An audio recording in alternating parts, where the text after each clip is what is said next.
Hello and welcome to episode number 243 of the TEW 28 Challenge Run. This is going to be Monday Night Raw for week 4 of April 2022 and the go-home show for the Raw branded Backlash pay-per-view this Sunday. I think we've announced a good portion of the card. Obviously I'll do a match card video the day before. World title triple threat match, Big E, Walter, Bobby Lashley, Becky and Rhea, 60-minute Iron Man match. Cody Rhodes versus Pete Dunne, and a couple of other big matches, Edge and Sheamus. Yeah, and I'm sure we'll get the entire card announced on this show. Without any further ado, let's jump straight into the show. Here's a thing I need to start doing, but judging by what it did to my storylines, I should probably, make it a minor segment that's not going to damage the storyline heat too much. But just stick a 2-minute angle at the start of the show where the announcers run over the important parts of the show and shit, because I'm tired of getting to the main event of the show and I'm like, oh, by the way, this is the main event, because that never happens. They announce the main event, so we're going to do a quick intro to run down the show. And the main event is a big main event tonight. It's going to be a 3v3v3 tag team match. The entire New Day versus all three of Blitzkrieg versus all three of the Hurt Business, which is Lashley, MVP and Bronson Reed. And they also advertised that Cody Rhodes and William Regal will go face to face tonight. And let's head down to the ring and we'll hear from the Raw Women's Champion making her return after a week off. Then out comes Rhea Ripley. She's like, so, I've been gone a week and apparently Becky's making matches now. Apparently I'm in a 60-minute Iron Man match against Becky, which is fine. I'm not scared of that at all. In fact, I welcome it, because the chance to, beat Becky not once, not twice, not 3 times, not 4 times, that makes me feel really happy and really excited for this match. Because she's going to run out here and she's going to blab about how I got a fluke win at WrestleMania, how, that won't happen again, one mistake, Cat, you caught me off guard. Well, here's the thing, Becky, what makes you think that You can beat me? You've never even pinned me once, even when you were bragging about beating me at SummerSlam. I didn't get pinned in that match. You've yet to pin me or make me submit at all. But yet I'm the one who should be worried about you, because you're going to claim I got a fluky win over you, when in reality what happened is your supposed big brain strategies caught up to you, and I could see right through you. And I can still see right through you, and I can see that you're terrified of the nightmare. So at Backlash, it's not going to be 1 pinfall, it's not going to be 2 pinfalls, it's not going to be 3 pinfalls, it could be 4, 5, 6, 7, 8, you count them. Because I'm not going to get sick of putting you down in this 60 minutes that we're going to be stuck there, because you're stuck with me. I'm not stuck with you. I welcome it. That's like saying that the antelope is stuck, or the lion is stuck fighting the antelope. That's not true. The antelope just has to try and avoid the lion for 60 minutes without getting fucking eaten alive. And that's going to be the same situation you're in at Backlash. Out comes Sonya Deville. This is a thing I'm going to start doing as well. Splitting segments like this into 2. Instead of just having this be one 10-minute segment. It's 2 5-minute segments. So I can rate Rhea's promo by itself. But then also rate this section as well as 2 different segments. Because in real life, say if say Becky cut a promo and it was really good, and then Liv Morgan came out and it was shit. Instead of having that as one big segment, I can then rate that separately. Say, okay, Becky's part was really good, and then the Liv and Becky part was a bit weaker. So I feel like it would get graded as 2 separate. So instead of just one big long segment, I'm going to start breaking them up like that. So we got technically a new segment here with Sonya coming out, and she's like, "I'm tired of all of this back and forth, this, back and forth that. You know what, Rhea? You gave opportunities to your friends. You gave Ruby Riott an opportunity, you gave Liv Morgan an opportunity, but they don't deserve these opportunities. I've been sat back there waiting for weeks now for my opportunity, but I'm apparently not worthy enough to get given one. So I'm tired of sitting back there and waiting. I'm just going to have to take an opportunity off you, Rhea. I challenge you to a match right here, right now. And unless you're a coward of getting shown up 6 days before Backlash, you'll accept." He was like, okay, I'm always up for a fight, but let's just go and see these adverts first. So of course we go to a commercial, and when we come back we're going to start the match. But first, Veer Mahaan coming to Raw. 79 is fine because there wasn't a storyline attached to this. Rhea beats Sonya in 9 minutes with the Riptide. 86 for Rhea, 73 for Sonya, and that's getting Rhea some momentum heading into Backlash. And then after the match, out comes Becky. She's like, "Congrats, Rhea. You've beaten Sonya, you've beaten Ruby, you've beaten Liv. None of these people are me. So you can pretend that you're getting in, you know, training and practicing ahead of Backlash, but nothing can prepare you for getting in the ring with me. You think my brain turns at a normal rate when I was the champion in a singles match? Imagine the sort of devious strategies I've got going on in my brain to be able to not only out-wrestle you, but outsmart you for 60 minutes, because in reality, all I've got to do is get one fall over you, and then avoid you for the rest of the time. That's not because I'm scared of you. No, don't for 1 second think that that's why. It's because I'm smarter than you. I don't have to throw my body at the floor for 60 minutes. So the marquee will read 60-minute Iron Man match, but in reality, Becky will beat you in about 5 minutes, and then the clock will just tick and tick and tick as you slowly come to that realization that your hold on my baby is over, and there's nothing you'll be able to do about it. Everyone's like, so you're not scared of me, huh? Well, if you're not scared of me, why don't you come in this ring and we can start Backlash early? Who's to care about 60 minutes and we could have a 6-day Iron Man match starting right now? Becky's like, oh, you'd love that, wouldn't you? You'd love me to get in that ring so you can attack me. Well, guess what? I'm kind of busy because I'm big time Bex. I've got a lot of stuff on my plate. So I'll see you at Backlash and you can get back to whatever it is you're doing out here. Then they leave. And Rhea leaves. And Sonya just left in the ring and she's sort of just like, what the fuck? What am I even doing here? Then cut backstage to the Hurt Business's locker room. And Bronson Reed and Bobby Lashley are undergoing strategy when MVP walks in his gear. And Lashley's like, P, are you sure that you're good to go ahead for this match later on tonight? And everyone's like, yeah, mate, I don't know if you're really the best option. It's like, shut your dumb asses up. Okay? I wouldn't have accepted this match if I didn't think I had what it takes. You see, Walter and the Blitzkrieg and the New Day and Big E, they've been mouthing off of me just as much as they've been mouthing off the almighty Bobby Lashley. Okay, so you think I'm not jumping at the bit to get my revenge on those guys too? Nah, this ring Generali's not so tough, and he's in the ring with the most valuable player on this brand, the Hurt Business leader. Well, that's actually Lashley, but you know, Mr. MVP. And Lashley's like, okay, as long as you're good, P, I can trust you, but you know. So Lashley, of course, concerned a little bit because MVP doesn't really wrestle that often. So he's like, buddy, you good to do this? He's like, yeah, shut your dumb ass up. Just a quick interaction between the group ahead of their main event. And then we cut to a Omos and Bivens promo. Obviously, the camera's on Bivens, and obviously because he's a short man and Omos is a tall man, Omos' head is out of frame because the camera's so low down trying to record Bivens. It's like, last week, R-Truth thought he was a comedian. R-Truth thought he was funny to bump into me, call me, whatever it was, a short bald man.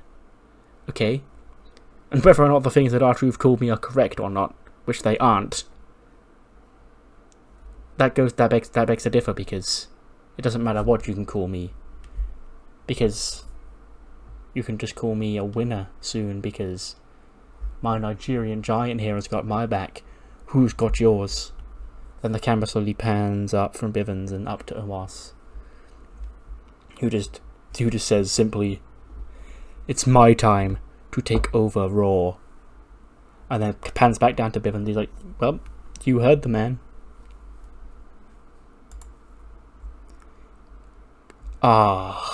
Damaged shoulder for Princess Aaliyah. So we sort of have like a group of people that have like either newly debuted or re-debuted. I'm sort of like rotating squash matches every week. Like, we've got the Platinum Princesses. I had Ronnie, Omos, Ludwig. All these people are sort of like rotating every week which ones do the squash matches. So it's the Platinum Princesses turn again this week, and Aaliyah hurt her shoulder wrestling Valentina Feroz and Yulisa Leon. Of course they win in 1 minute 53. Aaliyah pins Valentina with the Arabian Night. They both get 67s, actually. That's pretty good. But I don't know. I think a damaged shoulder is one of those injuries that takes her out of action.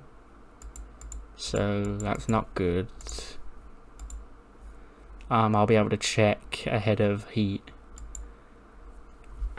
Speaking of Ludwig, he's back in his lair.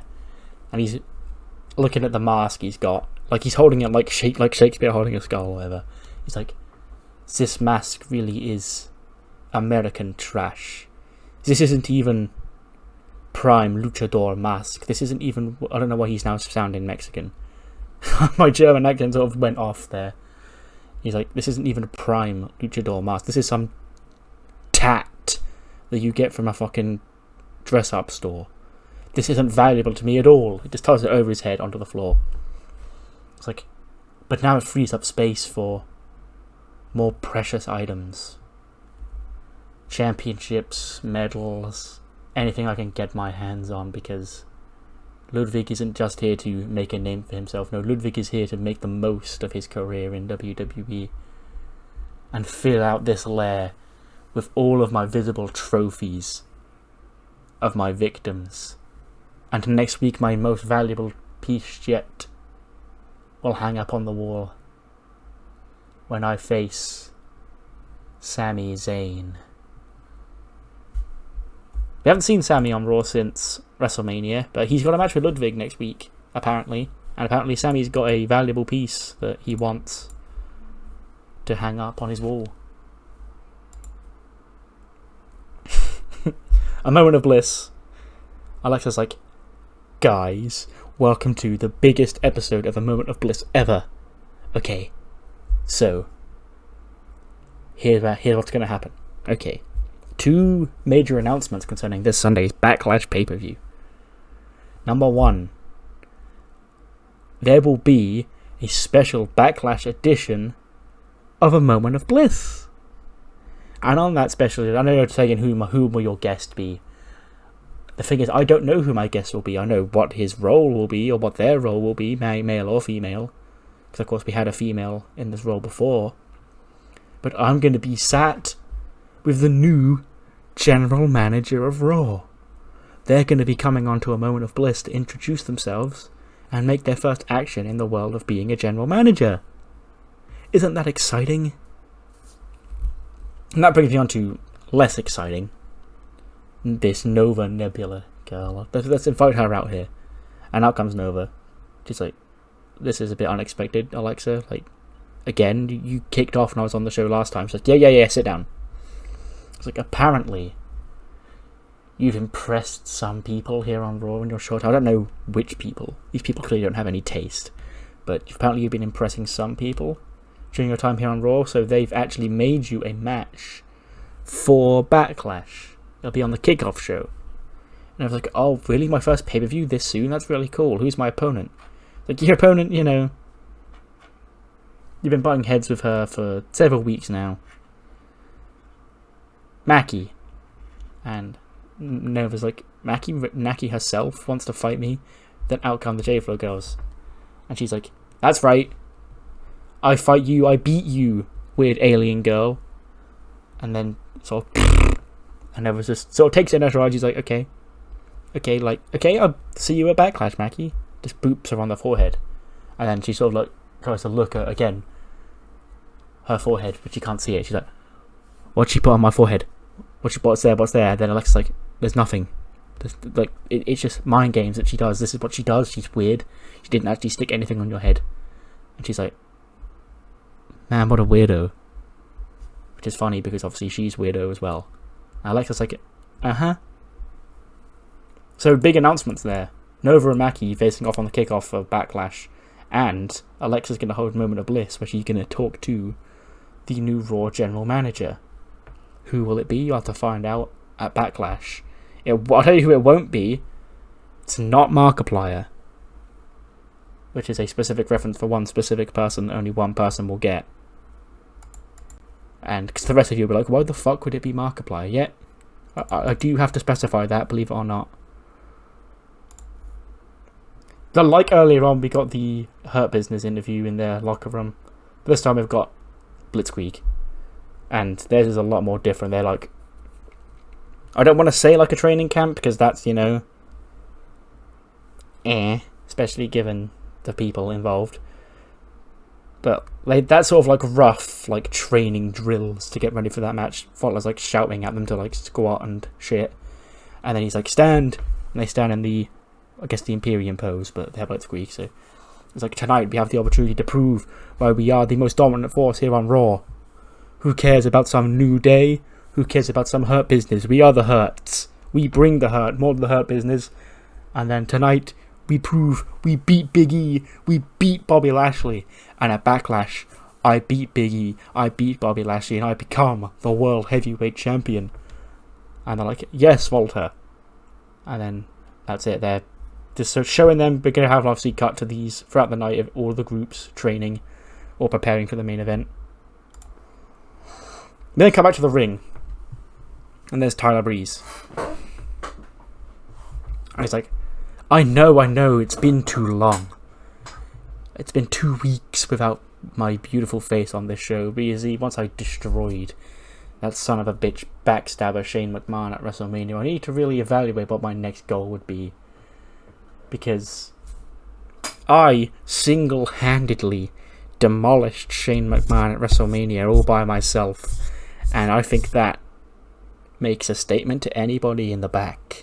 And then Wardon is of course behind him like, what the fuck bro, I helped you. It's like, so Daddy, I hope you're listening and hope you're watching, because your baby boy's going right to the top, and now you're not even around here to try and intervene like you always do. Now come the Mysterios, and Ray's like, Breeze, I understand your frustrations, okay? Like, I get it. You think that Shane abandoned you and led you to whatever this dark place is you're in right now. But I tell you, it's not like that. You don't need to hold this grudge for so many years. As a father myself, I went on the road for 20 years of my life. I couldn't even watch my son grow up. But now, after years of perseverance, me and him are here together in WWE, making a mark as one of the greatest tag teams here on the roster. So, what I'm saying is that I guess pettiness and anger and frustration doesn't get you as far as you think it does, Breeze. You've got to let these hard feelings go. They're consuming you, and they've turned you into a madman. He just chuckles. He's like, look at you, little Rey Mysterio. You're such a coward, look. See, when I wear a mask, it's to sort of hide my identity. It's to sort of bring the true side of myself out. Why do you wear a mask? To hide your fucking son of a bitch conniving little face? Coming out here and talking down to me like you know me. You don't know me. So, here's what's gonna happen. If you're such a great daddy, you can have a match right now. Your son can have a match right now as he faces Wardon. And then we get Wardon and Dominic. Wardon destroys him with a couple of power bombs in about 2.5 minutes.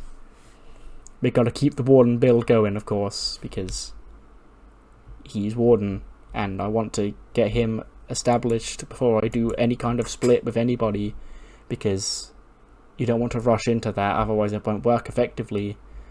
I'm not saying it has to last 2 years like it did in real life, but like, I was tempted to just, straight away, oh, babyface Wardon, because, but no, it won't be as effective if I don't slow build it, so we're gonna slow build it. Big mattress ad. Again, it says Ike Manjiro, he's just the face of this. He's not the actual mattress salesman. But there is big mattress ads. We then get the two big boys of the stables fighting each other.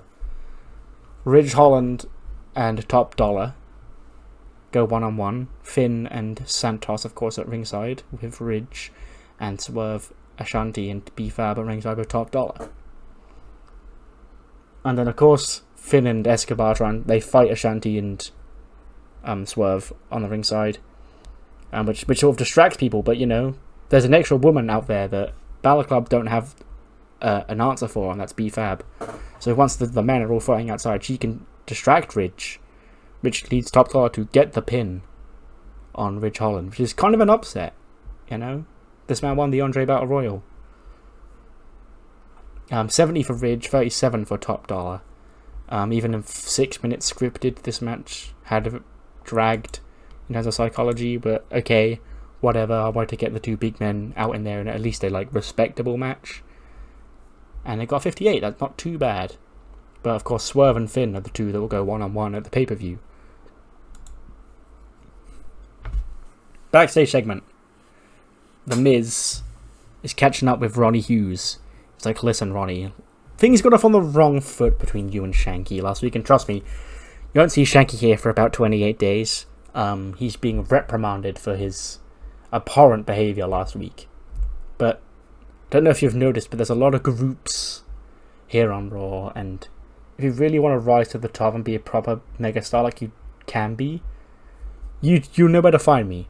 And Ronnie's like, I appreciate your interest in my services. Of course, everybody wants a bit of prime time, Ronnie. I can tell you that for a fact. You're not the first person to reach out for me for my services. But you should be more focused on not getting, embarrassed by Cameron Grimes at Backlash again. And Miz takes his glass off. He's like, Cameron Grimes is a flash in the pan, just like the things that he invests in. He's going to have a sudden realization that he's not worth all the hype, and he's going to have his stock crash. And that's going to come at Backlash when The Miz becomes the 11-time Intercontinental Champion Ronnie Hughes, and you will be seeing what you're missing out on when The Miz rises to the top. Charlotte promo. Charlotte and Jordan come out. And she's like, well, it appears as though our match is now official for Backlash. Me and Jordan will challenge Io Shirai and Kairi Sane for the Women's Tag Team Championships. And I've never gone 2 years in my career before without being a champion. Literally ever since, but it didn't even take me 2 years after my debut to become NXT Women's Champion. It didn't take me 2 years after I debuted here on WWE main roster to become the Divas Champion. This is the longest drought of Charlotte Flair's career, and I think that sort of led to a lot of people getting complacent. They think that Charlotte's a has-been. They think Charlotte's past it. They think Charlotte's never going to be champion again. Well, let me tell you this. Every great has their ups and their downs, and it's because of people like Eve and people like Adam Pearce that I never got to be champion in these 2 years. But one thing is for sure, I am inevitable, and I will eventually be champion. And that's going to start in 6 days' time when Jordan and I win the Women's Tag Team Championships. And then out comes Liv. And Liv's like, Charlotte, you're talking a lot of big game for somebody, has never been champion more recently than me. Like, I was the Raw Women's Champion, and you couldn't even take that off me. Charlotte's like, okay, and what have you done since, little girl? Do you want to remind me of WrestleMania 37? What happened there, woo? And Liv's like, Another person who thinks that they can disrespect me. I'm tired of the disrespect. Like, I can be champion again, Charlotte, and I don't appreciate you looking down on me the same way that Rhea looks down on me, the same way that my own tag team partner, Ruby Riott, is looking down on me. I'm sick of it all, and quite frankly, you're really pissing me off, and I could do with a match right now. Then Ruby comes out, and she's like, Liv, chill, like, what has gotten into you? Nobody's trying to disrespect you. Okay, so, because you lost to Rhea on the Raw to WrestleMania, and then everything since then has sort of got into your head. You've got this agenda that people are against you, and they're not. Liv, trust me, I'm your best friend. Look at me.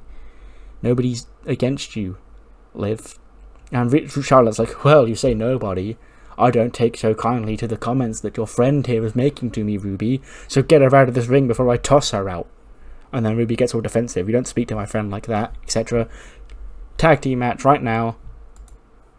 I didn't click next segment. 70-minute tag match. So we're gonna do the finish of Charlotte and Liv are in the ring, and Liv's gonna go for like the Oblivion or whatever. She's gonna have Charlotte beat when Ruby's gonna run in and tackle Jordan, who's gonna come and break it up. But all Liv sees is Ruby, running in the ring. And she's like, what the fuck you doing? I'm going to win. She's like, no, I was trying to help you. Bang. Boot. Or boot to fucking Ruby in the face. Takes her down. Charlotte locks in the figure eight and Liv has to tap. But she doesn't see what happened to Ruby because she was busy being distracted. So she just thinks that Ruby didn't help her. And Jordan gets a 66, a 69 for Ruby, a 71 for Liv, and an 85 for Charlotte. So, more dysfunction amongst the Riot Squad here. Watching that match on the back, Kairi and Io are in the building. And they're watching it on the monitor. Like, taking notes. Like, Charlotte is one of the best. Jordan, she's learning quickly as the underling of Charlotte. And they need to be on their toes, Kairi, because this division is really heating up. That's when Smile and Shine walk in. They go, I had proven to the WWE Universe with my championship reign that I'm one of the top stars. And I have the capable of being at the top, and I want to get back to the top. Whether that's by myself or with Kylie here. So, you better watch your back. You better be on your toes, because this division is heating up.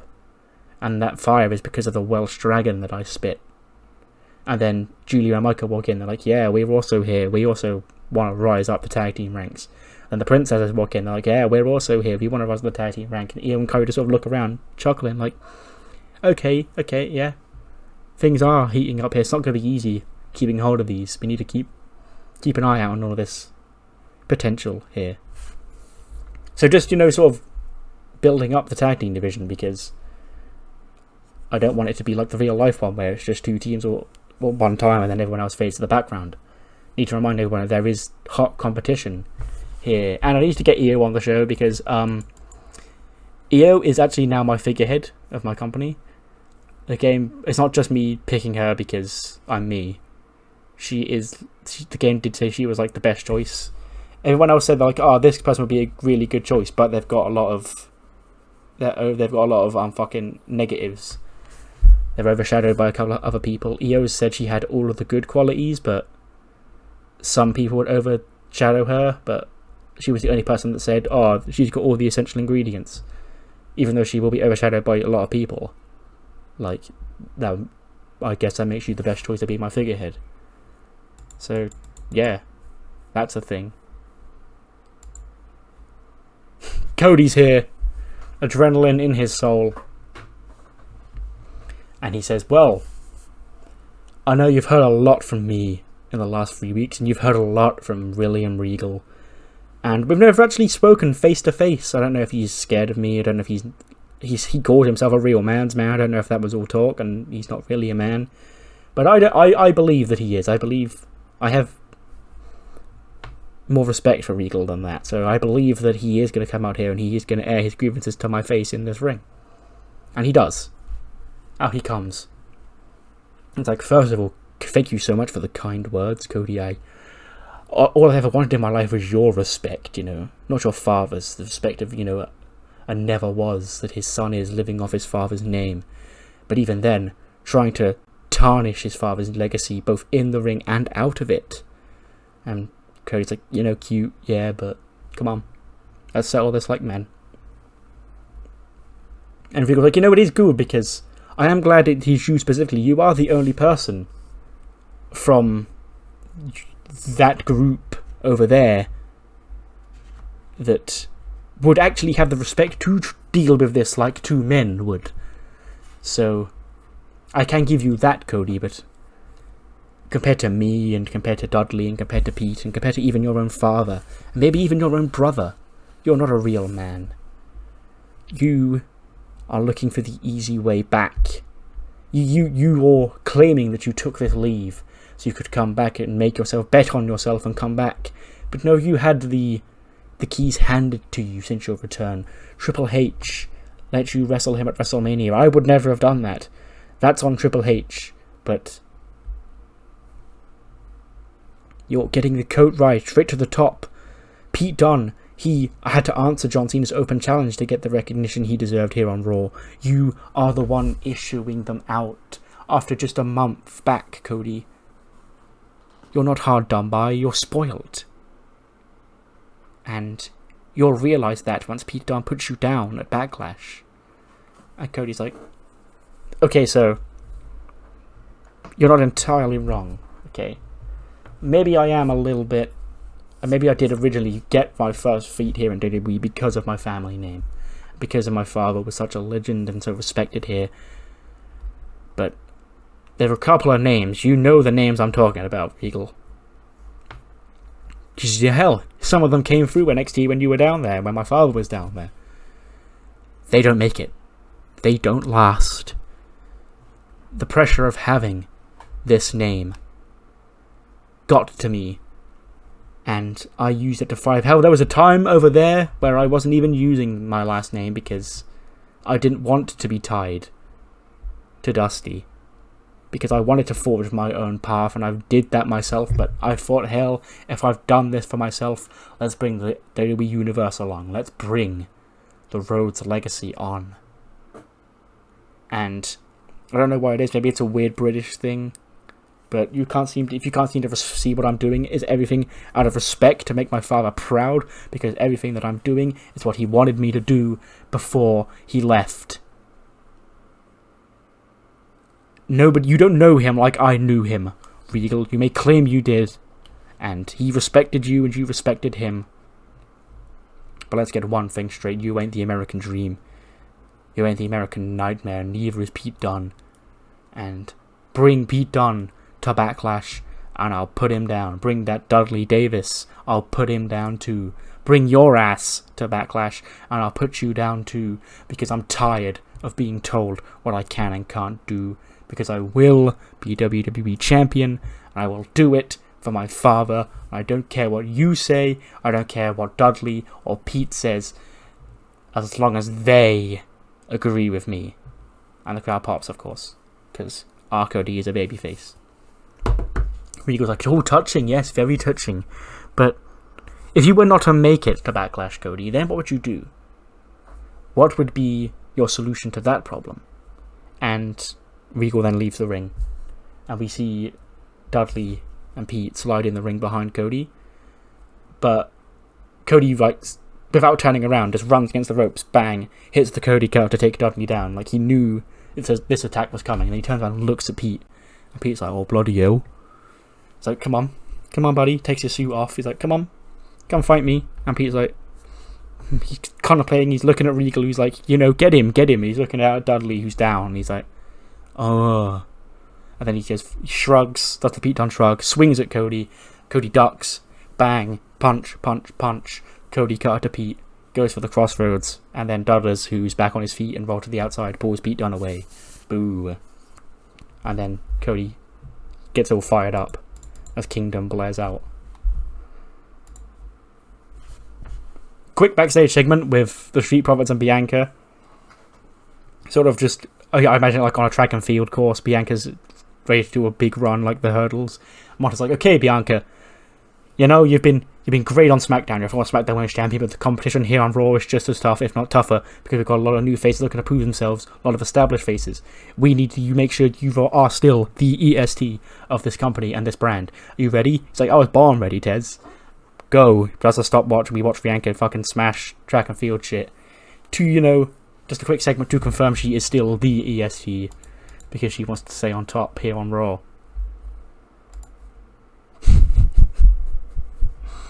God fucking damn it. Anime Contu, Electric Boogaloo. Dio and Manny are still on the search for their sensei.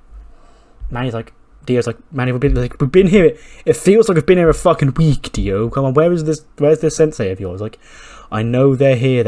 This is part of the challenge. Like, we have to find them, because they're not just going to come out and be like, hey, Dio, I'm your sensei. This is a trial to prove that we have the courage and the determination and the wit to not give up on our dreams, Manny. And he's like, well, what exactly are our dreams? And he's like, dreams and friendship and all that stuff that brings us closer together and makes us more powerful. Do you not even watch anime? Manny's like, not overly. Maybe I'll catch one or two every now and again. It's like, oh, hey, look, Sailor Moon, I know that anime. Runs off to the Sailor Moon stand. And, of course, Saray is there for reasons we can assume. And he's like, is that Saray? She's like, hello. He's like, what are you doing here? He's like, I'm looking for my power. This medallion thing. It's like the thing off the anime. And Tio's like, hey, you know, I never thought we'd bump into another WWE superstar at AnimeCon 2022. Were you here all week? And she's like, no, I just got here. And he's like, well, do you want to help us find our sensei? And she's like, looks down at her fucking weird little medallion thing. It shines a light all over her. We get funny cutaways to overly exaggerated shock Dio and Manny faces. And then obviously we cut back and she's now in ring gear instead of, you know, the schoolgirl normal Saray outfit. And she's like, let's go find him. And then they all walk off together. So, we've now got a third inclusion. Saray's banger of a match with Sasha on Heat last week has earned her a spot at AnimeCon. And they're still on the quest for Sensei. 78 rated match. Willow is having his singles debut in WWE. He defeats Luchasaurus 9 minutes and 2 with Swanton. 80 for Luchasaurus, 84 for Willow. And this is just to get him hyped up for the tag title match against Path of the Dragon at Backlash. And then a post-match segment where they 3-on-1 assault Willow. Lights on, off. They're The Fiend and Su Yung. And they wipe out Tozawa, wipe out Humberto. And then Luchasaurus probably rip his mask off, actually. And then... which, of course, is treated like an actual decapitation for Luchasaurus. Because he is the actual dinosaur. And then the lights off again. And then they come back on and Luchasaurus is gone. And Humberto and Tozawa are like, what the fuck?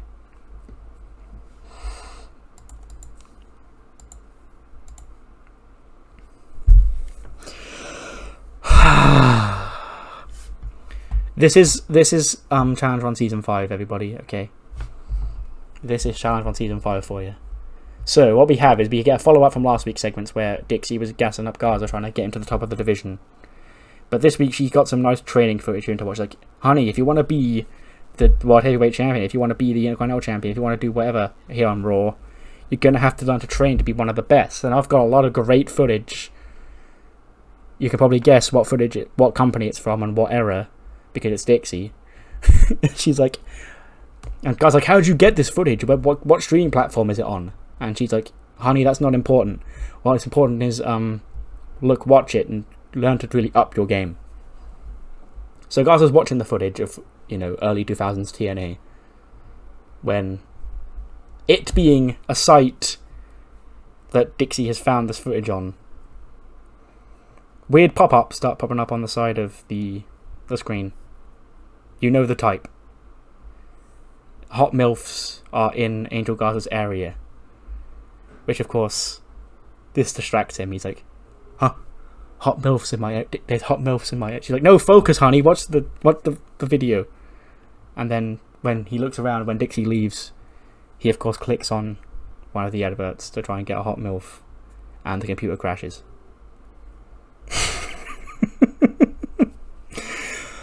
Oh. Yeah, I booked that segment. Yeah. He's about to debut his MILF Hunter gimmick. Oh, Paul. Are you fucking kidding me?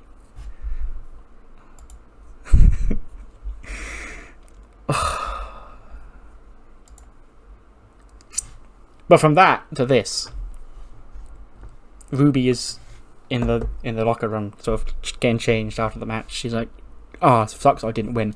Door slams open, and Liv is there. She's like, what the fuck? And Ruby's like, what? It's like, what did you do in?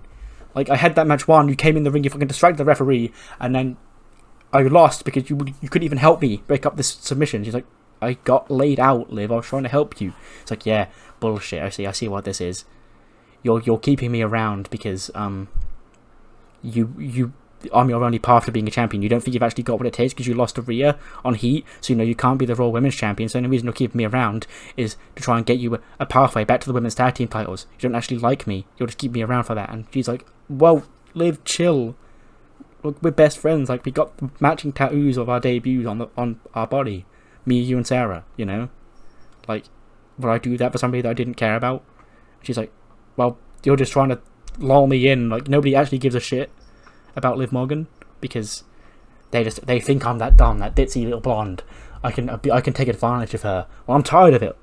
Nobody's taking advantage of me anymore. Okay? If nobody actually truly cares about me on this roster, then what's the point of even being here? And Liv walks out. And Ruby's like, Jesus, what the fuck? Well, I need to go talk to her. Edge, Randy, and Damian Priest come out. The Judgment Day, but I'm not using that name because we're still using that pay-per-view name. So I probably would just go with the Grand Jury, which was what they were rumoured to be before the Judgment Day was their name. And he says, last week, the master plan hit a bit of a snafu. Randy hasn't wrestled since WrestleMania, so he got a little bit of ring rust and he got caught off guard by Sheamus, and Sheamus thinks he's so great because he beat Randy last week. Big deal. Sheamus, I don't know if you've noticed, you've got to go with this alone against us three. You've got no friends because we took Drew McIntyre out at WrestleMania. We'll take you out at Backlash when I beat you one-on-one. There's no denying it. Sheamus, you have to... I know where you've been from. You had the same neck injury as me. And you were nearly told that you had your career stolen away from you. We can give you that second chance. Just drop this dumb loyalty to that son of a bitch Drew McIntyre and maybe join us and we can help you. Because trust me, there are others like you out there on this roster right now that need that second chance. And then Sheamus comes out, he's like, no way, fella. I know I've done a lot of bad things in my career. A lot of them I regret, a lot of them I don't. But there's one thing you will never be able to accuse me of, and that's being a bad friend. I'm not going to turn my back on my best friend just because you say that I should. Because there's three of you and one of me. I'll fight you all, fella. But as a matter of fact, I might not have to. Because I spoke to Stephanie in the board of directors. And I get another match with your other little fella here, Damian Priest, tonight. Right now, in fact. And if I win that match, you two, being Randy and Priest, you're banned from ringside for a match at Backlash. And they're just like, well, good luck taking down my punishment of the guilty. Fucking 88! This feud is really... Sheamus was well known. Like, 67 odd pop. This feud has fucking heated him straight back up. That's why I like doing it. But Sheamus pins Damian Priest with the bro kick. So him and Randy are banned from ringside at Backlash. It will just be Edge and Sheamus one-on-one. Sheamus gets an 87 and a 78 for Damian Priest. And obviously after the match, I apparently didn't book a beatdown, but like I was supposed to, but here's Karrion Kross. Back in his edgy room for the second week in a row. And he's got another edgy monologue to spit. He's talking to himself in the mirror again. He's like, I've demonstrated that even the sanest man alive can be driven to lunacy. All it takes is one bad day. That's how far the world is from where I am. Just one bad day. You had a bad day once. Am I right? I know I am. You had a bad day. And everything changed. You had a bad day. And it drove you crazy as everybody else. Only you won't admit it. You have to keep pretending that life makes sense. That there's some point to all of this struggling. God, you make me want to puke! I mean, what is it with you? What made you what you are? Girlfriend killed by the mob, maybe. Brother carved up by some mugger. Something like that, I bet. Something like that. Something like that happened to me, you know. I'm not exactly sure what it was. But my point is, I went crazy. I saw what a black, awful joke this world was. And I went crazy. And now, it'll all be your problems. So just know, it's nothing personal, kid. Sonya walking through the hallway. And she's like taking the wrist tape off and shit, getting angry, kicking crates. And Kevin's like, Sonya, can I get a word? And she's like, no. Why am I even here? Why am I even here if I don't get the opportunities I deserve? Why am I even here if I'm just getting overlooked time and time again? I quit. And she just storms out the arena.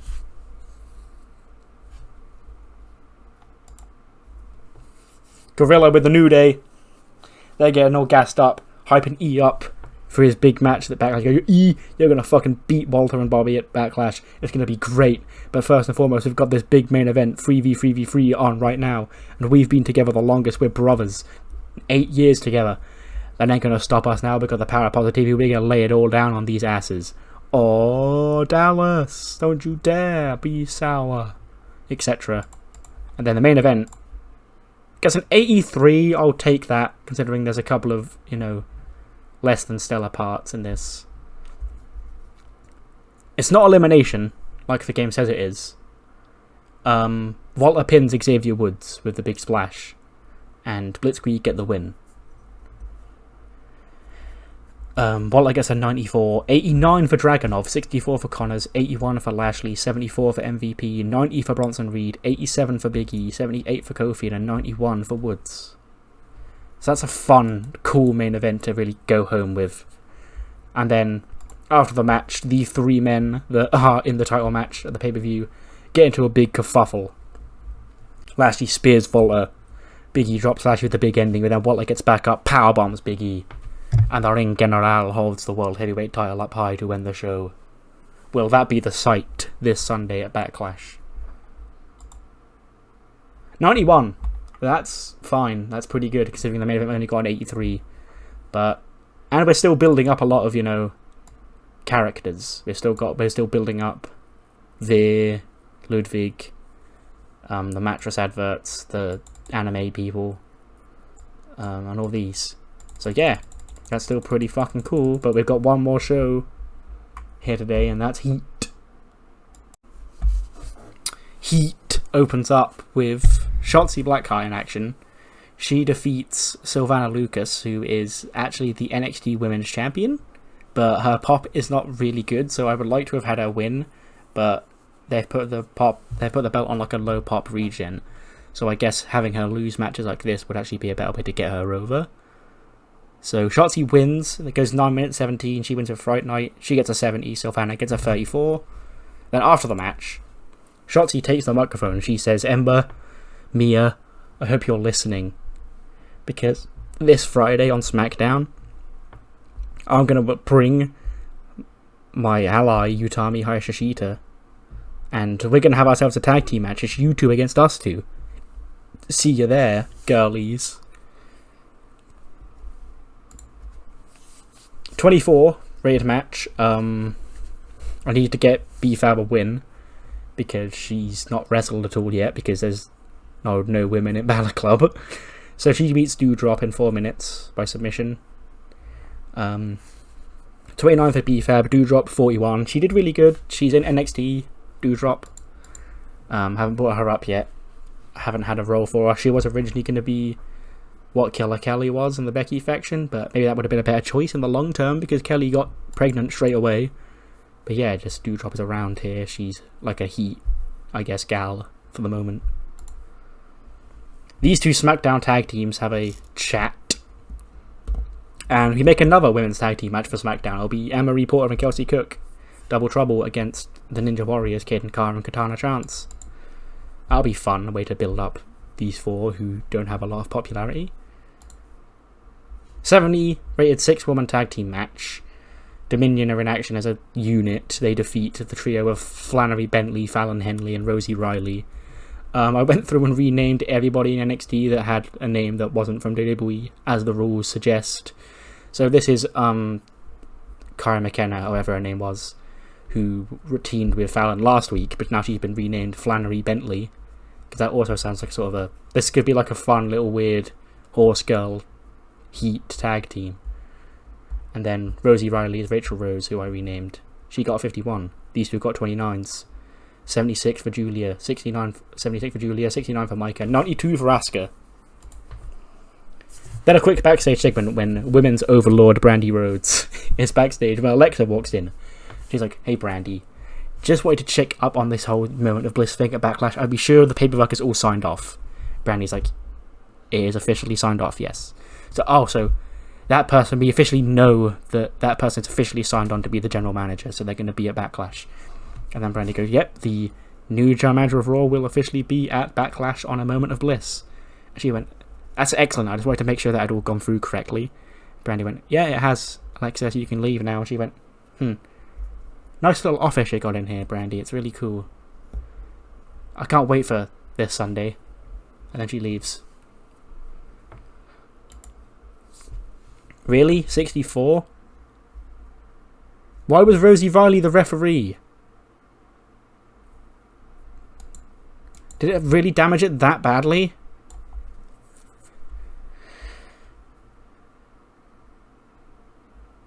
That's fucking... I should have checked. Why is she even set as a referee? That's so fucking cringe. I thought Mackie and Candice would have a banger. And I wanted to give Mackie a win ahead of Backlash, where she fights Nova. So we had Raquel screw Candice to continue that feud. 71 for Candice, 68 for Mackie, but the match is shit because apparently the game put a wrestler in the referee role. Fucking cringe. Okay, 65 rated Heat.